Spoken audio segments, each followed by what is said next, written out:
Amen. Amen. Donc, chers frères et sœurs, chers amis, nous sommes en un moment capital, un moment très sérieux, un moment de grâce. Nous sommes au sabbat, le sabbat de la nouvelle lune, le sabbat qui met fin à ce 4e mois de Dieu appelé le mois de Tammuz, et qui forcément va annoncer le 5e mois à partir de demain, parce que demain nous serons au premier jour du 5e mois appelé le mois d'Ab. Alléluia. Amen. Donc, chers amis, ce soir, je voudrais t'inviter à me suivre très bien. Très bien, parce que une chose est de venir à Dieu. Lorsque Dieu vous appelle, Amen. Amen. Une chose est de répondre à son appel. L'autre qui est capital pour nous, vraiment capital pour nous, c'est de faire tout possible pour connaître les raisons de son appel à notre endroit. Et entre raisons, je vous dis simplement que lorsque Dieu vous appelle, la première raison, c'est de faire de l'homme comme lui-même. Parce qu'à l'entame, au commencement de ce monde, la première vision de Dieu en créant l'homme, c'est de le mettre à son image et dans sa ressemblance. Alléluia. Amen. Donc, lorsque Dieu appelle, c'est pour vous mettre dans cette posture, pour que vous soyez comme lui. Parce que lorsque deux amis veulent cheminer, lorsque deux amis veulent cheminer, si les deux ne se ressemblent pas, la marche serait difficile. C'est pourquoi, toi qui m'écoutes, tu dois savoir que si Dieu t'a appelé, c'est pour que tu sois à son image et à sa ressemblance. Quels sont les bienfaits de ce changement de statut, alléluia, Amen. ou de cette formation? Lorsque Dieu vous appelle et que vous n'êtes pas comme lui, ça va vous revenir très difficile, non seulement de bénéficier de lui, ça va vous revenir très difficile de vous faire entendre. Parce que Dieu n'entend pas celui qui n'est pas comme lui. Avant que Dieu ne vous entende, il faut que vous soyez comme lui-même. Je donne un exemple. Dans le livre de Jean, Amen. Amen. Lis-moi ça rapidement. Jean Parce que, 9. oui, parce que quoi? Dieu, lui, il est très saint. Il n'est jamais pécheur. Alors, lorsque vous, enfants de Dieu, vous êtes pécheur, et par votre conscience, vous devez savoir que vous n'avez plus le même statut avec Dieu. Et si vous n'avez plus le même statut avec Dieu, il ne vous entendra jamais. Dieu n'écoute que les saints. Il n'entend que les très saints. Alléluia. Amen. Ça, c'est un exemple parmi tant d'autres. Et nous allons le lire dans la Bible. Sois rapide. Oui. Jean 9, verset 31. Oui. Nous savons que Dieu n'exauce point les pécheurs. Nous savons que Dieu n'exauce point les pécheurs. Les pécheurs sont aussi des humains. Mais on dit ici que Dieu n'exauce point les pécheurs. Pourquoi? Parce que Dieu n'est pas pécheur. Autrement dit, Dieu ne communique pas avec le pécheur. Mais si quelqu'un l'honore et fait sa volonté, c'est celui-là qui les exauce. Cela devrait nous amener à comprendre quoi? La force de l'homme, la puissance de l'homme ne réside pas dans la programmation. Je reprends. La force ici là, que Dieu nous donne, la puissance que Dieu nous donne ne réside pas dans la manipulation du verbe, ne réside pas dans la prononciation du verbe. Je veux que ce que je te dis aujourd'hui là, Amen, prête une oreille attentive à ça. Parce que ta vie en dépend. Alléluia. Amen. Ta vie en dépend. Je suis en train de vous dire un secret.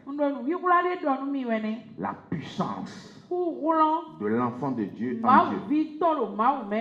La puissance que Dieu nous donne ne réside pas dans la manipulation du verbe. Ne réside pas dans la prononciation des requêtes. Alléluia. Amen. Mais la puissance de Dieu est où? Dans la compréhension de sa parole. Amen. Amen. Votre force en Dieu dépend de votre degré de connaissance de la parole de Dieu en Dieu. Lorsque vous êtes faible dans la connaissance de Dieu, Amen, vous serez toujours faible sur tous les plans.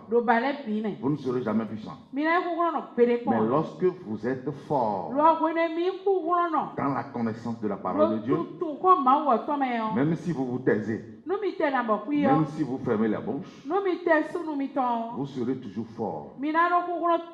Mon peuple périt faute de connaissance et non faute de prière. Faute de programmation, non. Alléluia. Amen. Amen. Amen. Donc, c'est pour vous dire que à partir de maintenant, on va vous aider à connaître le Dieu là qui vous appelle. Parce que lorsque votre connaissance en Dieu s'accroît, lorsque votre connaissance en Dieu s'accroît, votre puissance aussi grandit. Votre puissance aussi s'accroît.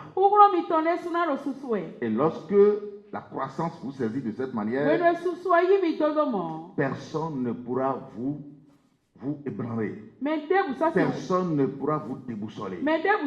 Aucune puissance dans ce monde ne pourra vous ébranler. Alléluia. Amen. La pluie peut tomber. Les torrents peuvent se lever. Mais vous ne serez jamais écroulés. Lui-même nous l'a dit.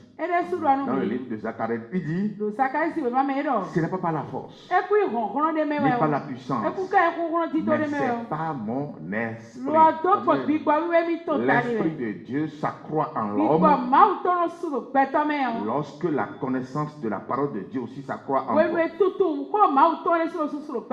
Si la connaissance de la parole de Dieu, Amen, Amen, devient grand en toi, l'esprit de Dieu aussi devient grand.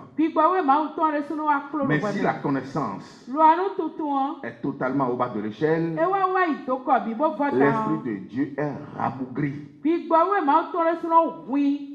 Qui me suit vraiment là? Alléluia. Amen. Donc tout doucement, nous allons t'amener à comprendre comment on vit en Dieu, comment on vit en Dieu, comment on vit en paix. Alléluia. Amen. Parce que l'enfant de Dieu, normalement, c'est lui qui doit avoir sa manière de vie totalement différente de celle que nous voyons dans le monde. Amen. Amen. Nous allons descendre sur certaines lectures. Alléluia. Amen. Des choses auxquelles tu dois faire très attention. Si éventuellement tu veux grandir, si éventuellement tu veux devenir fort. Alléluia. Amen. Nous avions étudié le cas de certains patriarches. La semaine dernière, et nous avions fait beaucoup de déductions. Amen. Amen. C'est pourquoi toi aussi aujourd'hui, au vu de ce cas, tu dois te repositionner. Parce que souvent je dis, si on vient à Dieu et qu'on n'arrive plus à bénéficier de lui, pourquoi alors venir à lui? Parce que Dieu lui ne perd rien. Amen. Amen. D'éternité en éternité, il ne perdra toujours rien. Il est toujours gagnant. Quelle que soit la forme de la bataille, quel que soit ce qui se passe, alléluia, Amen. quels que soient les acteurs engagés dans le combat, même si le combat est engagé contre Lucifer ou contre les humains, Dieu lui est toujours gagnant. Ça veut dire que nous adorons quelqu'un qui ne perd rien. Alors si lui ne perd rien, nous devons aller dans son sens pour nous aussi rien perdre. Alléluia. Mais si nous venons à Dieu, et c'est à partir de là que nous perdons des choses, ou bien si nous venons à Dieu, et c'est à partir de là que nous ratons beaucoup de choses, alors là c'est dangereux. Alléluia. Amen. Nous avions constaté que Dieu, à un moment donné, a jeté un regard favorable sur son peuple que lui-même s'est donné.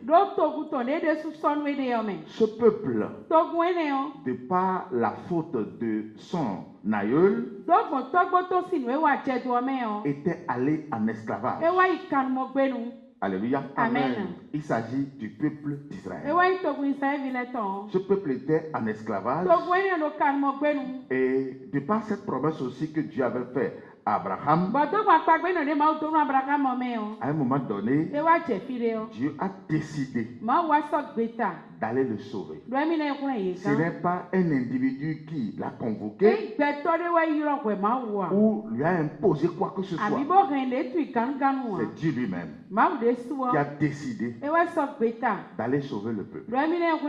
C'est Dieu lui-même qui a décidé de faire grâce à son peuple. Parce que son nom est invoqué sur le peuple.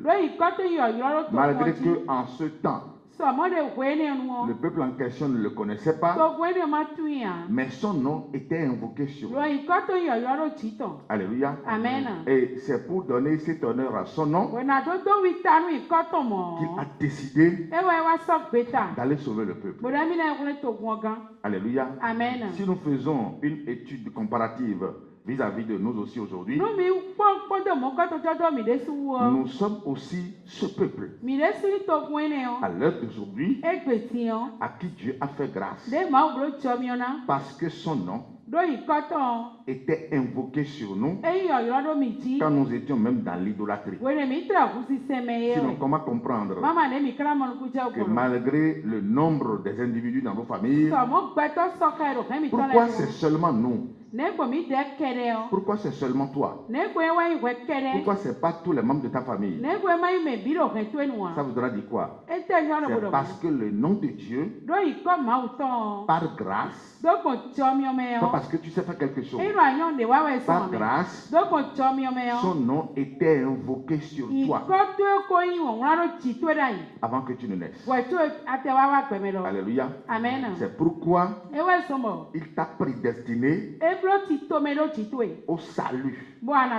Et le jour J, tu t'es retrouvé dans ses mains.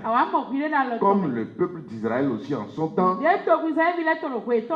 Alléluia. Amen. Un peuple qui avait été prédestiné pour le salut. À un moment donné, ce peuple s'est retrouvé dans la main de Dieu. Lorsque vous venez à ce niveau, parce que depuis 2 semaines, nous sommes en train de parler de quelque chose de très difficile. Si on ne comprend pas. Mais de très facile si on comprend bien. Nous sommes en train de parler de la marche avec Dieu. Alléluia. Amen. Ce peuple à qui Dieu a fait grâce. Parce que quand on parle de la grâce de Dieu, on parle de tout le bonheur de Dieu. On parle de la plénitude du bonheur de Dieu. On parle de toute la bonté de Dieu. Donc Dieu s'est rendu disponible pour donner toute sa bonté. Il a déversé toute sa bonté à l'endroit de ce peuple. Ne serait-ce que pour lui permettre la vie et la vie éternelle. Ce qui est paradoxal, voire inacceptable. Comment quelqu'un ou bien comment un tel peuple à qui Dieu a donné toute la plénitude de sa bonté, comment un tel peuple pourra-t-il s'arranger pour encore perdre tout? Alléluia. Amen. Dieu a tout. Et nous les humains, nous voulons tout. Alléluia. Amen. Quelqu'un à qui on a donné tout, normalement, ne doit plus se mettre au banc des accusés, ne doit plus se mettre au rang de ceux-là qui n'ont rien. Normalement, le peuple d'Israël ne doit plus se mettre au rang des peuples, ou bien ne peut pas plus se comparer aux autres peuples du monde. Parce que c'est un peuple mis à part. L'or qui appartient à Dieu appartient au peuple d'Israël. L'argent qui appartient à Dieu appartient au peuple d'Israël. La vie et la vie éternelle qui appartiennent à Dieu appartiennent au peuple d'Israël. Mais ce que nous avions constaté avec amertume, amen, est qu'après l'appel de ce peuple, nous avons constaté que non seulement ce peuple a perdu la vie, il a perdu la vie éternelle. Amen. Amen. Il a perdu toute la richesse. Posez-vous la question. La richesse que Dieu leur avait donnée quand ce peuple quittait l'Égypte, parce qu'il s'était chargé de l'or. Le jour de leur départ, Dieu a obligé les Égyptiens à se rendre à leur demande. Alléluia. Amen. Et ils ont de l'or. Ils sont sortis riches. Totalement riches. Ils ne sont pas sortis de l'Égypte pauvre. Posez-vous la question. Cette richesse est allée où? Parce que nous avions constaté que sur le chemin, ils étaient dépourvus de tout. Dieu leur avait aussi promis la richesse. Parce qu'il voulait les amener là où coule le lait et le miel. Ça veut dire que ce qu'ils ont ramassé de l'Égypte devrait les servir jusqu'à aller sur la terre promise. Mais nous avions constaté que sur le chemin, amen, Amen. Ils ont pris toute la richesse et ils en ont fait le veau d'or. Tout ce que Dieu leur avait donné avait servi à fabriquer le veau d'or, avait servi à fabriquer le diable. Et c'est devant ce veau d'or qu'ils se sont prosternés. C'est pourquoi tout à l'heure je t'ai dit, lorsque Dieu vous appelle, la première des choses que vous devez avoir en tête, c'est parce que Dieu veut faire de vous quelqu'un comme lui-même. Si ce peuple était comme Dieu, il n'allait jamais fabriquer le veau d'or. Amen. Si ce peuple était à l'image et à la ressemblance de Dieu, il n'allait jamais chercher à donner gloire et adoration au veau d'or. C'est pourquoi là où tu es, si tu ne veux pas te compliquer le chemin, si tu ne veux pas rendre la marche difficile, rapidement, tu reviens en arrière pour t'abandonner à Dieu, pour qu'il fasse de toi ce qu'il avait voulu depuis qu'il t'a appelé. Alléluia. Amen. Parce que je sais qu'entre toi et Dieu, quelqu'un doit être fort, plus que l'autre. Alléluia. Amen. Et forcément, Dieu, lui, il est toujours fort. Personne ne peut être fort plus que Dieu. Alléluia. Lorsque tu te laisses construire par Dieu, c'est à partir de là qu'il va commencer par semer sa force en toi. Sa force qui représente sa parole. Alléluia. Amen. Donc, c'est pour dire quoi? C'est pour dire que Dieu ne nous a pas appelés pour que nous mourions. Dieu ne nous a pas appelés pour que nous soyons comme des enfants d'Israël qui n'ont pas réussi à aller sur la terre promise. Parce que tous sont morts dans le désert. Je prends souvent leur exemple parce que nous sommes aussi un peuple pareil. C'est vrai, en ce temps, c'était au temps de la loi. Mais notre temps aujourd'hui, c'est la grâce. Amen. Amen. Vous devez le savoir que la loi aussi est venue de Dieu. Comme la grâce aussi est venue de lui. Donc si nous sommes d'accord que la loi est venue de Dieu, comme la grâce, ça veut dire que nous devons faire attention. Attention à tout ce que Dieu nous enseigne. Alléluia. Amen. Nous avons vu le cas de certains patriarches, je l'ai dit tout à l'heure, que nous allons encore étudier aujourd'hui. Amen. Amen. Nous avons vu le cas de Moïse, nous avons vu. Mais aujourd'hui, nous allons nous accentuer beaucoup sur Saül.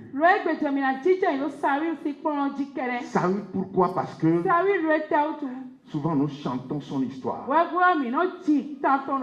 Nous chantons son histoire. Mais qui est-il véritablement? Saül était ce roi que Dieu a obligé Samuel à donner au peuple. Pourquoi? À un moment donné, dans la vieillesse de Samuel, il avait nommé 2 de ses enfants au poste de juge. Alléluia. Amen. Et à un moment donné, le peuple a commencé par contester contre la manière de travailler ou la manière d'agir de ces 2 enfants.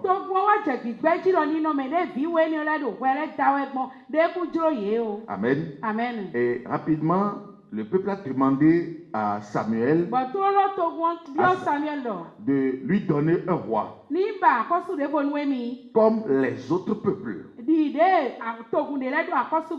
Amen. Amen. Et rapidement, Dieu s'est levé, Dieu a dit que de faire exactement ce que le peuple a demandé, parce que le peuple se levait contre lui. Alléluia. Amen. Dieu rapidement s'est levé, il dit, il a dit à Samuel, il lui a dit, Samuel, fais exactement ce que le peuple t'a demandé. Le peuple n'est pas contre toi, mais le peuple est allé contre moi. C'est pourquoi je vous dis, le Dieu que nous adorons, c'est un Dieu avec qui nous allons faire attention. Si nous allons analyser l'attitude ou le comportement des enfants de Samuel, oui, nous pouvons faire des reproches. Nous pouvons faire des reproches parce que effectivement, il commettait des exactions. Alléluia. Leur père n'avait pas fait ça. Mais c'est Dieu qui a demandé à Samuel de nommer ses deux enfants. Ça veut dire quoi? Ça veut dire quoi? Ce que ces deux enfants commettaient, ce que ces deux enfants faisaient, celui qui devrait le corriger, c'est l'Éternel Dieu des armées lui-même, parce que c'est lui qui a ordonné, amen, il a ordonné à ce qu'on les mette à ses postes. Alléluia. Amen. Donc lorsque le peuple s'est levé, le peuple a commencé par faire des reproches. Si le peuple savait que Dieu allait prendre l'affaire, Dieu allait revendiquer l'affaire, dans cet angle, je crois qu'il n'allait jamais le faire. C'est pourquoi celui que nous adorons, tantôt il parle d'une manière, tantôt il parle d'une autre. C'est pourquoi, étant son enfant dans ses mains, à chaque fois ne te dis jamais, oui, je sais faire quelque chose. Je sais que c'est de telle manière que Dieu doit faire. Je sais que tu peux tout savoir. Mais à chaque fois, donne-toi la peine de lui poser encore des questions. Alléluia. Amen. Toujours pour une première fois. Il peut te donner la marche ou bien le chemin à prendre. Pour la même chose. Une deuxième fois, il peut encore changer les données. C'est pourquoi il a dit de David. J'ai vu quelqu'un comme mon cœur. Lorsque David, dans la main de Dieu, voulait aller au combat, à chaque fois il lui pose la question. Pour d'autres combats, il demande, il dit à David, affronte les ennemis en face. Affronte-les en face. Pour d'autres aussi, il lui dit, ne les affronte pas par la face, contourne-les pas derrière. Alléluia. Amen. Alors que combat, c'est combat. Ça veut dire que si on se dit déjà, oui, pour aller au combat, c'est toujours au front. C'est toujours affronter l'ennemi en face. Alléluia. Amen. Lorsqu'il s'agirait de contourner l'ennemi, dans ce cas, tu vas échouer. Donc, dans la main de Dieu, ne te dis jamais que oui, pour une première fois, il a déjà agi avec telle manière avec moi. Non. On ne le dévance pas. Tu dois toujours chercher à l'écouter. Parce qu'il parle tantôt d'une manière, tantôt d'une autre. Si éventuellement tu veux être fort, si éventuellement tu veux dépasser toutes les dimensions, si éventuellement tu veux le ressembler et rester dans son image. Oui, vas-y. 1 Samuel 8, à partir de verset 8.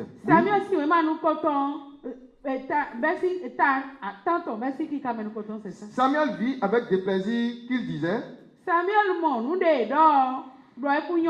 donne-nous un roi pour nous juger. Et Samuel pria à l'Éternel. L'Éternel dit à Samuel, écoute la voix du peuple dans tout ce qu'il te dira. Car ce n'est pas toi qu'il rejette, c'est moi qui rejette, afin que je ne règne plus sur eux. Ils agissent à ton égard comme ils ont toujours agi depuis que je les ai fait monter d'Égypte jusqu'à ce jour.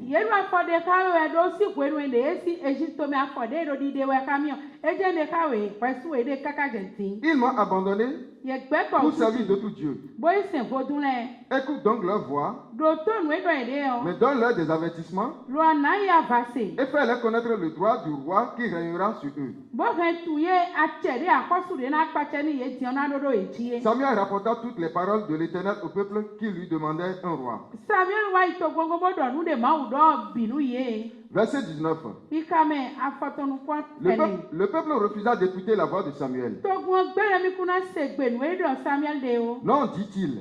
Mais il y aura un roi sur nous. Et nous aussi, nous serons comme toutes les nations. La nation de Dieu n'est pas comparable aux autres nations. Le peuple de Dieu n'est pas comparable aux autres peuples. Amen. Pourquoi ici le peuple n'a pas les yeux ouverts? Parce que quand vous suivez bien l'histoire, vous allez constater qu'il y a quelque chose qui a aveuglé le peuple. Malgré que Dieu est en train de lui donner des avertissements, il y a quelque chose qui l'a aveuglé. Il y a quelque chose qui l'empêche de voir.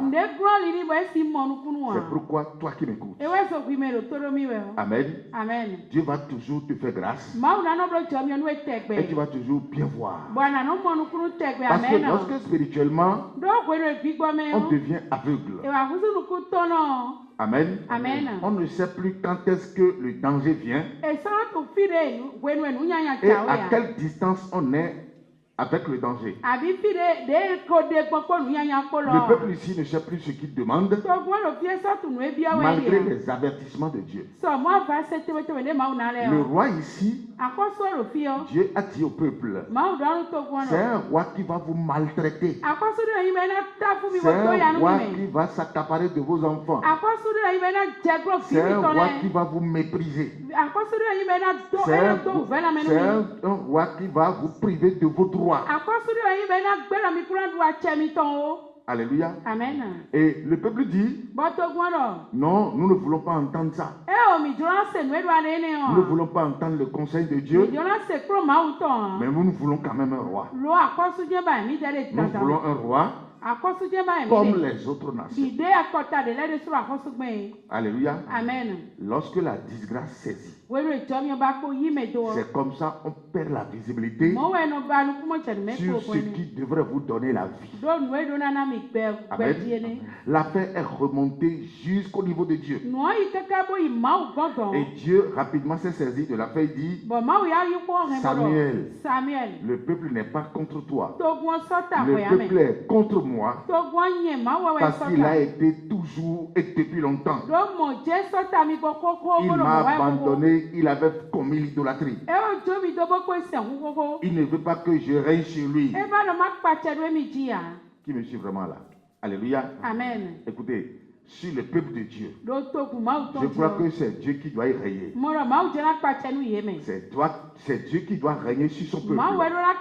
Si Dieu ne règne pas sur son peuple, si le peuple de Dieu ne permet pas à Dieu de régner sur lui, mais qui va régner sur lui? Alléluia. Amen. Vas-y. Nous aussi, nous serons comme toutes les nations. Notre roi nous jugera. Il marchera à notre tête et conduira nos guerres.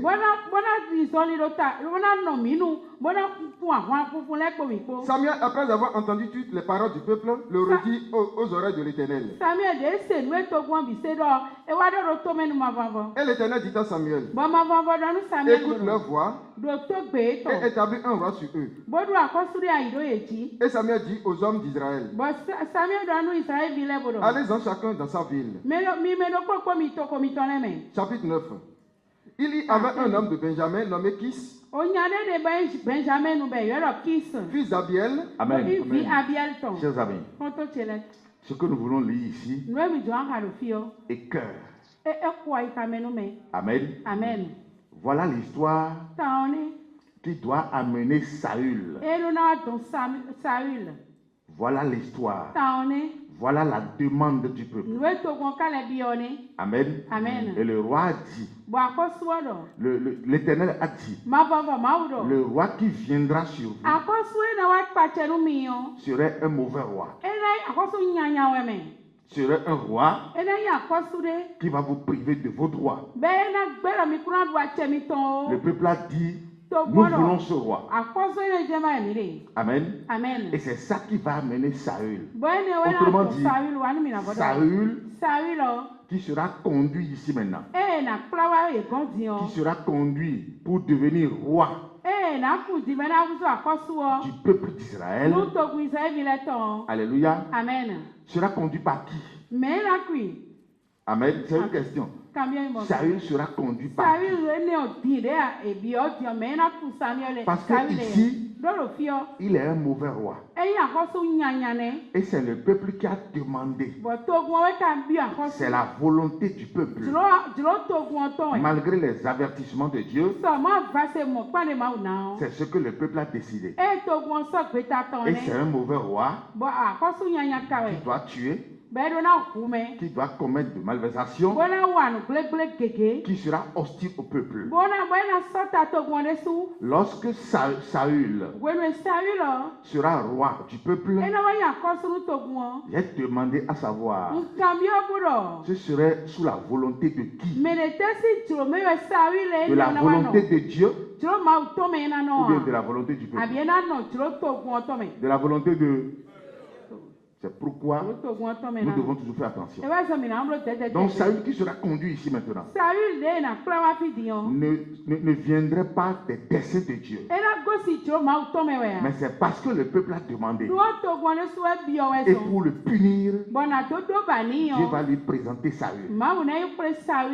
Alléluia. Amen. Vas-y. Il y avait un homme de Benjamin nommé Kis, fils d'Abiel, fils de Séror, fils de Bécorat, fils d'Apiach, fils d'un Benjamite. C'est un homme fort et vaillant. Il avait un fils du nom de Saül, jeune et beau, plus beau qu'aucun des enfants d'Israël, et les dépassant de toute la tête. Les ânes de Kis, père de Saül, s'égarèrent. Et Kis dit à Saül, son fils, prends avec toi l'un des serviteurs, lève-toi, va et cherche les ânesses. Amen. Alléluia. Amen. Donc, c'est pour lui présenter à Samuel que Dieu a organisé tout ce que nous sommes en train de lire. Donc, vous connaissez l'histoire, les ânesses sont perdues. Et il a décidé d'aller rechercher les ânesses, les brebis de son père. Amen. Amen. Et dans la marche, Dieu l'a présenté à Saül. Dieu l'a présenté à Samuel. Parce que depuis la veille, Dieu a déjà averti Samuel et lui a dit, demain, je vais t'amener celui qui va régner sur le peuple. Celui que le peuple demande. Demain, je vais te le présenter. Et tu vas le oindre comme roi sur Israël. Alléluia. Amen. Oui, vas-y. 1 Samuel 13, à partir du verset 1er. Lorsqu'il devint roi, et il avait déjà régné 2 ans sur Israël, Saül choisit 3000 hommes d'Israël. 2000 étaient avec lui à Mishmak, et sur la montagne de Bethel, et 1000 étaient avec Jonathan à Gibéa de Benjamin. Il renvoya le reste du peuple, chacun à sa tente. Jonathan bâtit le poste des Philistins qui était à Gibéa, et les Philistins la prirent. Saül fut sonné de la trompette dans tout le pays en disant, que les Hébreux écoutent.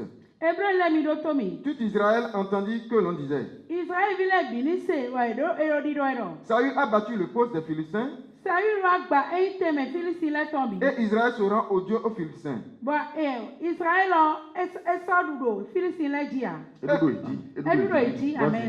le peuple fut convoqué auprès de Saül à Gilgal. Les Philistins s'assemblaient pour combattre Israël. Ils avaient 1000 chars et 6000 cavaliers. Et ce peuple était innombrable comme le sable qui est sur le bord de la mer.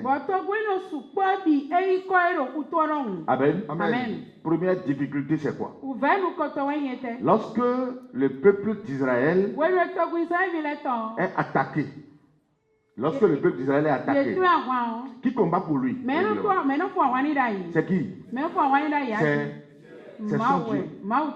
Alléluia. Amen. Maintenant que le peuple a rejeté Dieu et a réclamé un roi, le roi doit défendre le peuple. Donc Dieu s'est retiré et les Philistins se sont levés contre le peuple d'Israël. Alléluia. Amen. Ça veut dire quoi?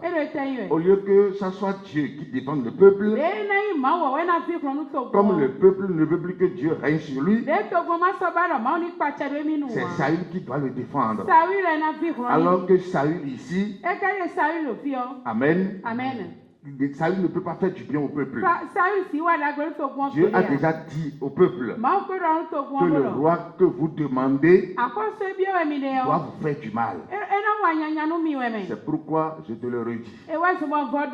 Lorsque Dieu t'appelle, accorde-toi ce temps pour le connaître, pour l'écouter, pour rester à son image et à sa ressemblance.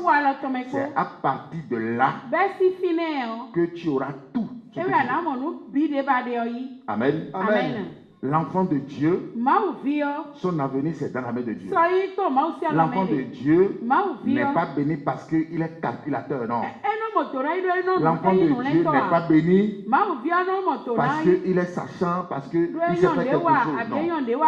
L'enfant de Dieu est béni parce qu'il réussit à rester à l'image et à la ressemblance de Dieu.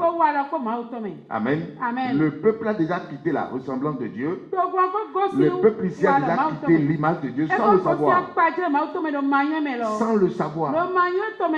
Alléluia. Amen. Voilà, maintenant il est attaqué par les Philistins. On va voir qui va le défendre. Oui, vas-y. Il vint camper à Meshmac à l'orient de Beth-Aven. Les hommes d'Israël se virent à l'extrémité car ils étaient serrés de près. Et ils se cachèrent dans les cavernes, dans les buissons, dans les rochers, dans les tours et dans les citernes. Il y eut aussi des Hébreux qui passèrent le Jourdain pour aller au pays de Gad et de Galade. Saül était encore à Gilgal. Et tout le peuple qui se trouvait auprès de lui tremblait. Amen. Amen. Dans l'histoire du peuple d'Israël, pour gagner une bataille, comment Dieu procède? Il demande souvent à ses prophètes de faire un sacrifice sur l'arche de l'alliance. Amen. Amen. Et généralement, c'est un sacrifice en termes d'holocauste. Lorsque le sacrifice est fait, il y a des cris de guerre qui sont poussés. Des cris de guerre pour annoncer la victoire. Ça veut dire que c'est à partir du point spirituel que la victoire est annoncée. Lorsque le peuple d'Israël annonce comme ça la victoire, Amen. L'ennemi commence par tomber en embuscade, commence par t'étaler. C'est comme ça Dieu les aidait toujours à gagner les batailles. Ça veut dire que sans le sacrifice, Amen. Alors que le sacrifice interpelle la présence de Dieu. Sans la présence de Dieu, l'enfant de Dieu ne peut pas gagner. Tu dois savoir aussi que sans Dieu, tu ne peux rien avoir. Déjà que Dieu a rejeté ici, même si le sacrifice est fait, et d'ailleurs même qui va le faire, parce que Saül n'est pas prophète, lui il est roi, c'est Samuel qui est le prophète. Alléluia. Amen. Voilà que le prophète est rejeté par le peuple, et Dieu aussi est rejeté, et le peuple est attaqué. Qui va le sauver maintenant? Vas-y toujours, oui. Il attendit 7 jours selon le thème fixé par Samuel. Mais Samuel n'arrivait pas à Gilgal et le peuple se dispersait loin de Saül. Amen. Amen. Donc tous ils étaient prêts pour que Samuel vienne faire le sacrifice. Alléluia. Amen. Parce que les Philistins les pressaient. Les Philistins étaient déjà rangés pour détruire le peuple d'Israël. Alléluia. Donc, Saül attendait Samuel. Il attendait Samuel pour qu'il vienne faire le sacrifice. Qui me suit vraiment là? Alléluia. Amen. Samuel ne peut pas faire le sacrifice. Samuel lui-même ne peut pas faire le sacrifice.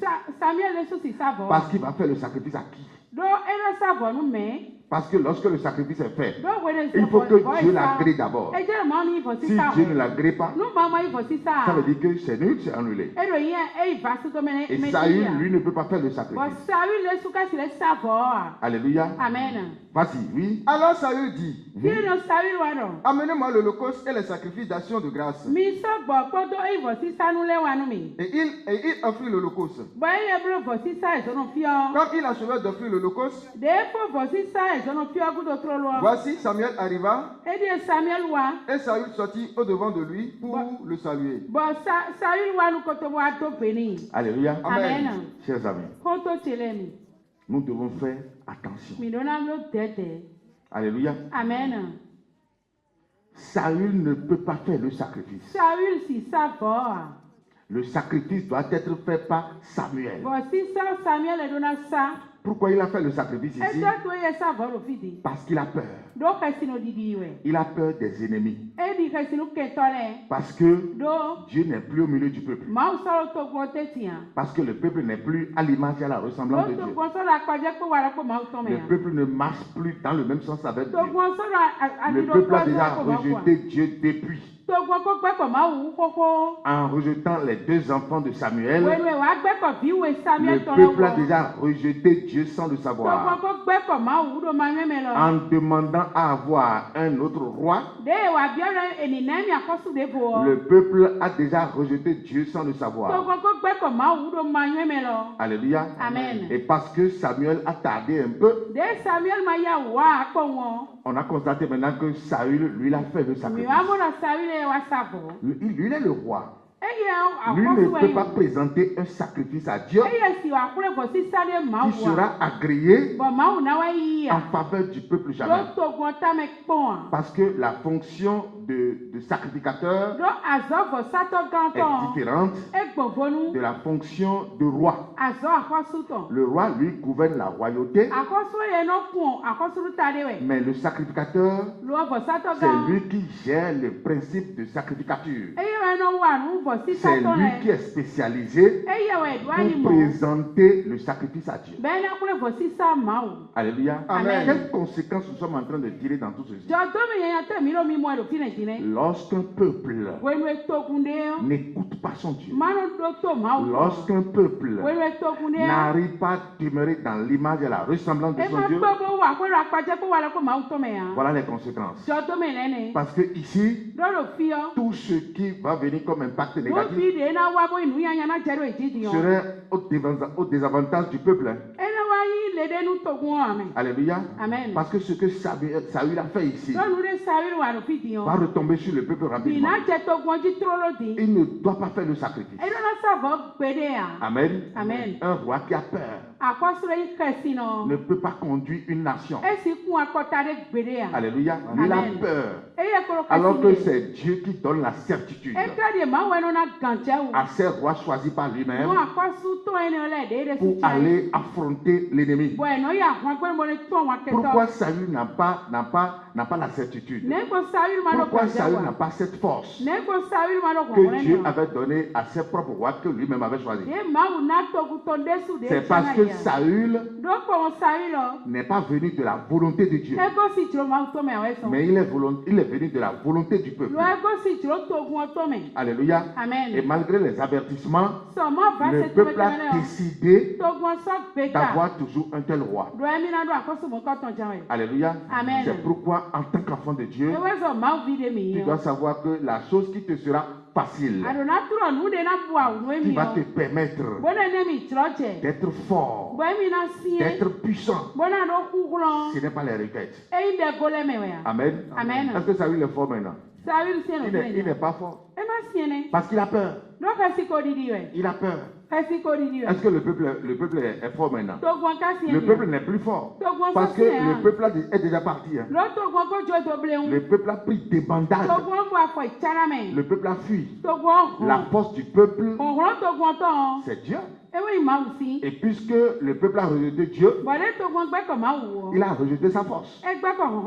Donc tu dois savoir que lorsque Dieu appelle pour être fort, pour être puissant, pour dominer sur tout, dominer sur tout ce qui existe, amen, tu dois faire tout possible pour demeurer dans l'image et dans la ressemblance de Dieu, en écoutant fidèlement ce que Dieu te dit. Amen. Parce que les enseignements que tu entends là, amen, représentent la puissance qui est en toi. C'est lorsque cette puissance devient grande que tes paroles qui sortiront de ta bouche pourront impacter la création.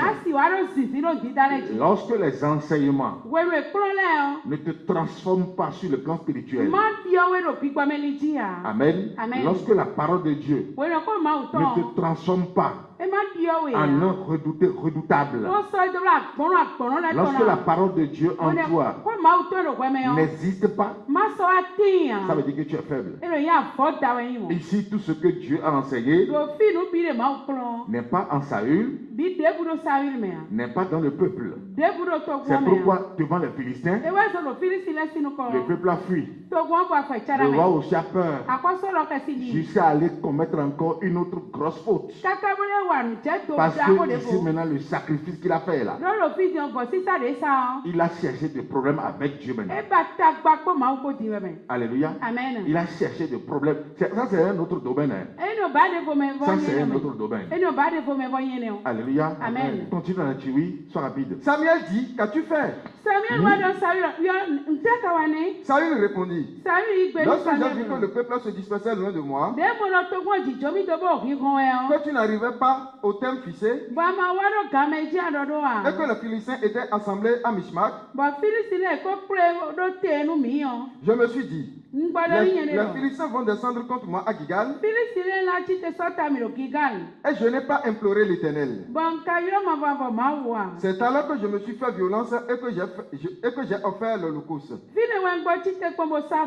Samuel dit à Saül, tu as agi en insensé. Tu n'as pas observé le commandement que l'Éternel ton Dieu t'avait donné.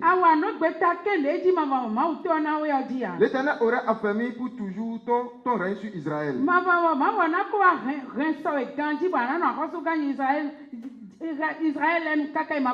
Et maintenant ton règne ne durera point. L'Éternel s'est choisi un homme selon son cœur. Et l'Éternel l'a destiné à être le chef de son peuple. Parce que tu n'as pas observé ce que l'Éternel t'avait commandé. Alléluia. Amen. Qui suit vraiment la lecture là? Amen. Amen. Ce qu'il a fait, le sacrifice a fait. Voici ça de ça. Amen. Amen. Lui a valu quoi? Il a perdu la royauté. Et celui que l'Éternel va choisir ici, comme son cœur, c'est David. C'est David que l'Éternel va choisir. Parce que le choix de Saül n'était pas un choix divin. C'est pourquoi devant le peuple, il a perdu la force. Il a eu peur. Il n'est pas à l'image et à la ressemblance de Dieu. Le peuple aussi en son temps n'est pas à l'image et à la ressemblance de Dieu. Mais lorsque David va prendre le contrôle, lui sera formé. Dieu va le former dans la brousse. Comment déchirer les lions? Alléluia. Amen. Comment tuer Goliath? Comment tuer les héros? Qui a donné cette certitude à David? C'est Dieu. Ça veut dire que l'enfant de Dieu aura toujours pour appui l'Éternel Dieu des armées, qui est son créateur au nom de Jésus-Christ. Amen. Amen. Donc David qui fait le choix de Dieu sera ce roi qui va sauver le peuple. Sera ce roi qui ne va pas maltraiter le peuple. Sera ce roi qui va amener le peuple à connaître Dieu.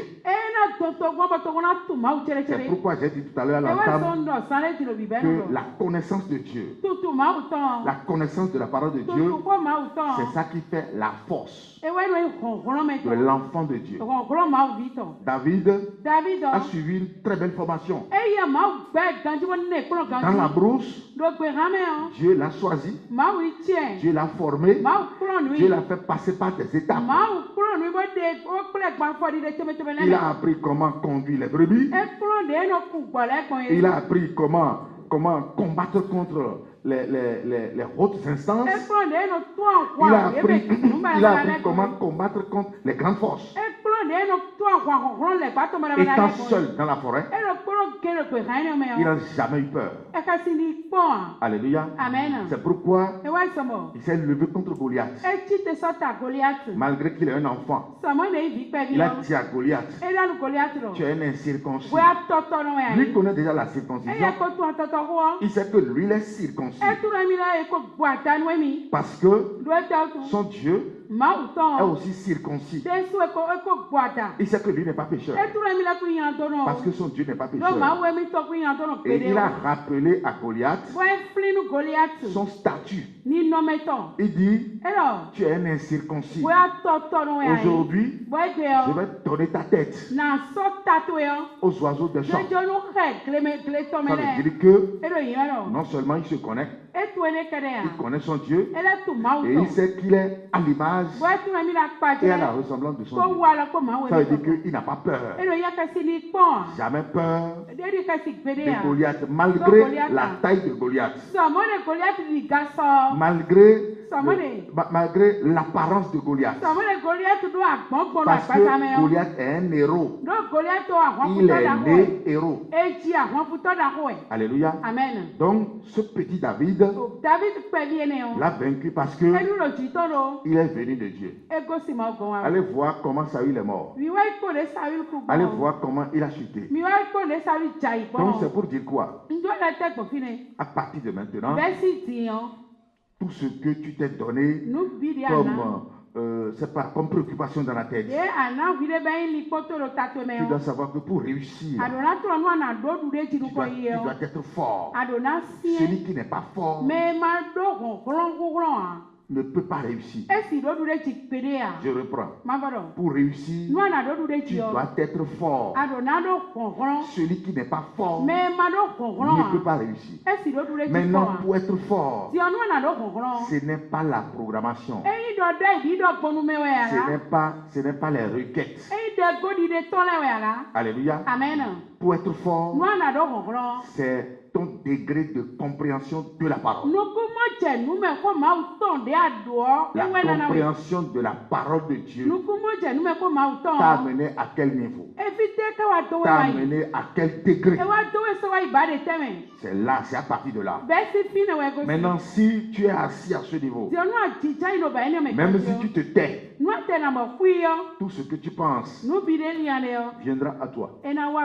Alléluia. À ce niveau même, on ne se tracasse plus. À ce niveau même, Dieu se révèle à toi sans énigme. À ce niveau, tu vois une autre apparence de Dieu. À ce niveau, si quelque chose se lève contre toi, tout sera détruit devant toi sans que tu ne places le moindre mot. Alléluia. C'est à partir de là qu'on est un véritable enfant de Dieu. C'est à partir de là qu'on devient imperturbable. Quand vous suivez le Seigneur Jésus, si ce n'est pas qu'il nous a été dit qu'il devrait passer par la mort, personne, aucun être humain. Amen. Aucun être humain ne pourra le suivre. C'est parce que lui doit prendre par là. C'est pourquoi il s'est laissé. Mais nous aujourd'hui, nous n'allons pas prendre par là parce que lui il a déjà payé le prix. Donc forcément, nous devons nous rendre forts. Parce que pour devenir fort aujourd'hui, c'est possible. Le gris-grisseur, lui utilise les gris-gris pour se rendre fort, pour prononcer des paroles incantatoires. Amen. Le vaudouno, il utilise son vaudou, ses talismans, prononcer des paroles incantatoires pour se rendre fort. Nous, notre force dépasse ses forces. Notre niveau dépasse ses petits niveaux. Quel que soit ce qui sera fait à ce niveau, le niveau divin où nous sommes est au-dessus de tout cela. Alléluia. Donc tu dois te donner ce temps. Tu dois te permettre ces occasions pour connaître véritablement ton Dieu, chercher à demeurer dans son image et dans sa ressemblance. Les enfants d'Israël ont perdu la grâce parce qu'ils n'ont pas voulu. Dieu allait les chercher, mais ils ont préféré faire autre chose. Toi aussi, Dieu allait te chercher. Ne fais pas comme eux. Alléluia. Mais range-toi rapidement parce que ta vie en dépend. Ton bonheur en dépend. L'enfant de Dieu ne fait pas ce qu'il veut. L'enfant de Dieu se soumet à Dieu et écoute valablement la parole de Dieu